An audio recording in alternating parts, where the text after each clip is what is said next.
नमस्ते नेपाल अनलाइन स्कुलमा यहाँलाई स्वागत छ। आज हामी नाउन प्लस प्रिपोजिसन को एक्सरसाइज गर्न जाँदैछौँ। हामीले नाउन प्लस प्रिपोजिसनमा कस्तो नाउन केसँग युज हुन्छ त भन्ने कुराको सर र हामीले लिस्ट गरेर त्यसको एक्जाम्पल सहित हेरेका थियौँ। अब यसको चाहिँ हामीले ग्रामेटिकल रुलको भिडियो हेर्नै पर्छ। तपाईले यसको ग्रामेटिकल रुलको भिडियो हेर्नै पर्छ, किन भन्दाखेरि त्यहाँ कस्तो कस्तो नाउन कस्तो कस्तो प्रिपोजिसनसँग युज हुन्छ त र कस्तो नाउनसँग दुईटा प्रिपोजिसन आउँछ र त्यसको मिनिङ एउटै हुन्छ भन्ने कुराहरू थुप्रै गरेका छौँ र त्यो हेर्नु भएपछि मात्रै यो गर्न सजिलो हुन्छ है। ल त्यति भन्दै मैले सुरु गरेँ। फर्स्टमा के भनेको छ त हेरौँ त। Complete the second sentence so that it has the same meaning as first. Second sentence complete गर्नु पर्यो र त्यसको मिनिङ फर्स्टको जस्तै हुनु पर्यो। 1 मा हेरौँ त के गरेको रहेछ। What caused the explosion? What was the cause of the explosion? हाम्रो नाउन प्लस प्रिपोजिसन हो नि त है। हाम्रो टपिकको नाम नै so noun cause plus preposition of. 2 We are trying to solve the problem. We are trying to find a solution to the problem. जहिले पनि सोलुसनसँग टु आउँछ, solution to the problem. 3 Sue gets on well with her brother. Sue has a good relationship with her brother. With her brother है, रिलेसनसिपसँग with पनि आउँछ, between पनि आउँछ भन्ने कुरा हामीले गरेका छौँ। 4 The cost of living has gone up a lot. There has been a big increase in the cost of living. In the cost of living. 5 I don't know how to answer your question. I can't think of an answer to your question. To your question. 6 I don't think that a new road is necessary. I don't think there is any need for a new road. Need for a new road. 7 I think that living in a big city has many advantages. अब advantages सँग के आउँछ त। I think that there are many advantages in living in a big city. In a big city. अब तपाईले यसमा I think that there are many advantages to living in a big city पनि गर्न सक्नुहुन्छ। 8 Food prices fell last month. Last month there was a fall केमा त in food prices. In food prices. यस्तै गरी 9 Nobody wants shoes like these anymore. There is no demand for shoes like this anymore. Like this anymore. There is no demand for shoes like this anymore. 10 In what way is your job different than mine? भनेपछि दुईटाको comparison गरेको छ। What is the difference between your job and mine? भनेर question सोधेको छ है। ल यसपछि हामी तल जाउँ के भनेको छ त हेरौँ।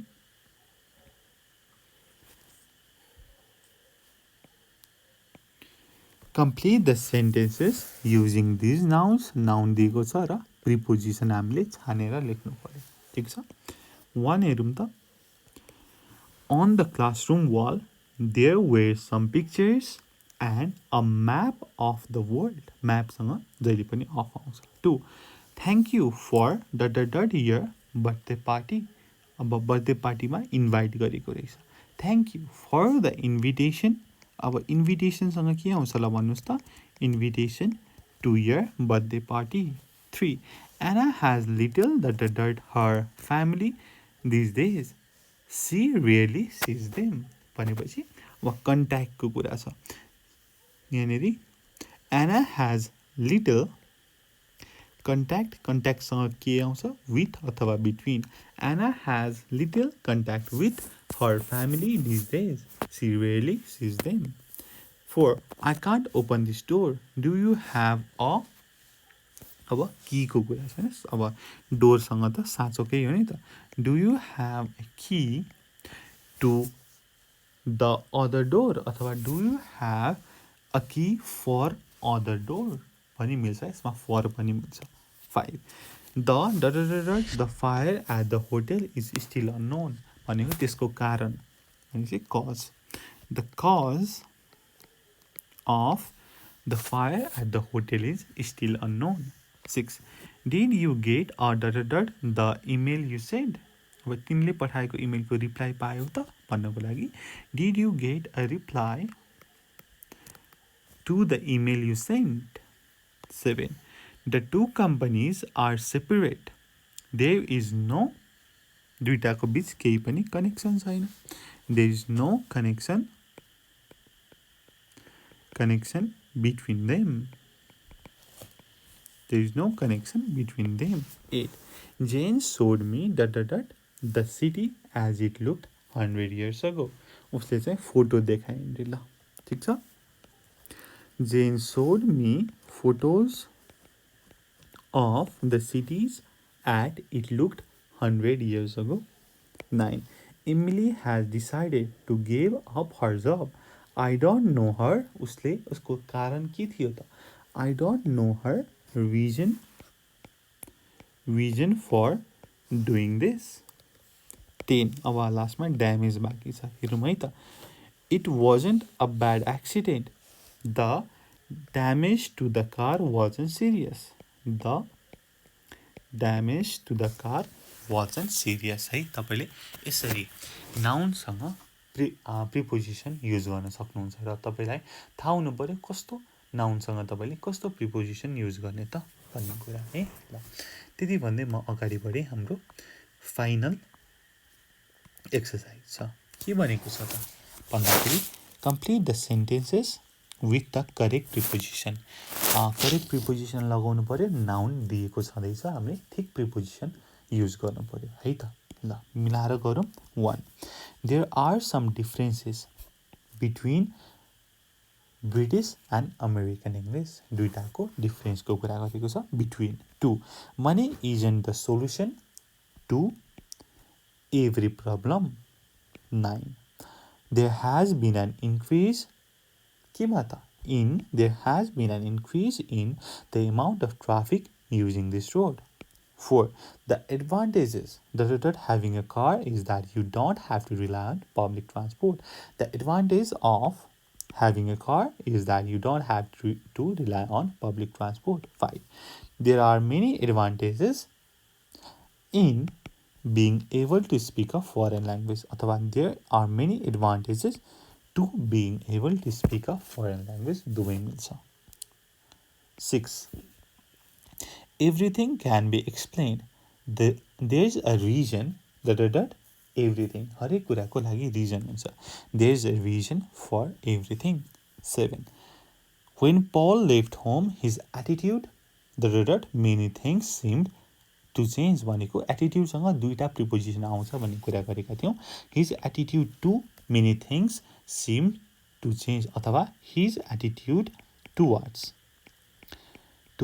many things seemed to change. 8 Ben and I used to be good friends and I don't have much contact with him. अहिले contact with him now. 9 James did a very good drawing his father. Drawing of his father.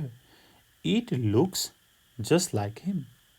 10 What was Sarah's reaction? The news.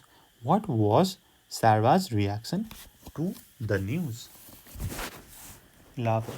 Nicola took a picture me holding the baby. Nicola took a picture of me holding the baby. 12 The show is very popular and there has been a great demand demand for tickets. 13 There has been a lot of debate about the cause climate change. The cause the causes of climate change. 14. The fact that Jane was offered a job in the company has no connection with the fact that she is a friend of the managing director.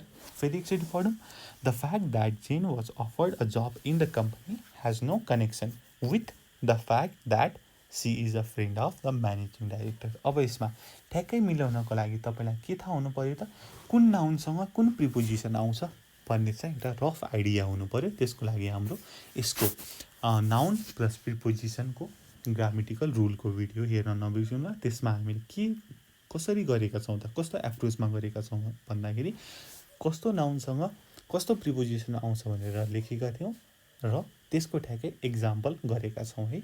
ल त्यसरी गर्दाखेरि चाहिँ तपाईँलाई helpful हुन्छ कि भनेर गरेका थियौँ र अझै तपाईँलाई कुनै डाउट छ कुनै समस्या छ भनेदेखि हामीलाई भन्न सक्नुहुन्छ. हामी तपाईँको समस्या सल्भ गर्नको लागि सधैँ नै तयार हुनेछौँ. त्यसको लागि कमेन्ट गर्न सक्नुहुन्छ. तल डिस्क्रिप्सनमा दिएको फोन नम्बरमा फोन पनि गर्न सक्नुहुन्छ है. ओके त्यति भन्दै यो भिडियो यहीँ टुङ्ग्याउन चाहन्छु. Thank you so much for watching. Until next time good bye. Keep learning. जय चन्द्र सूर्य. पिस.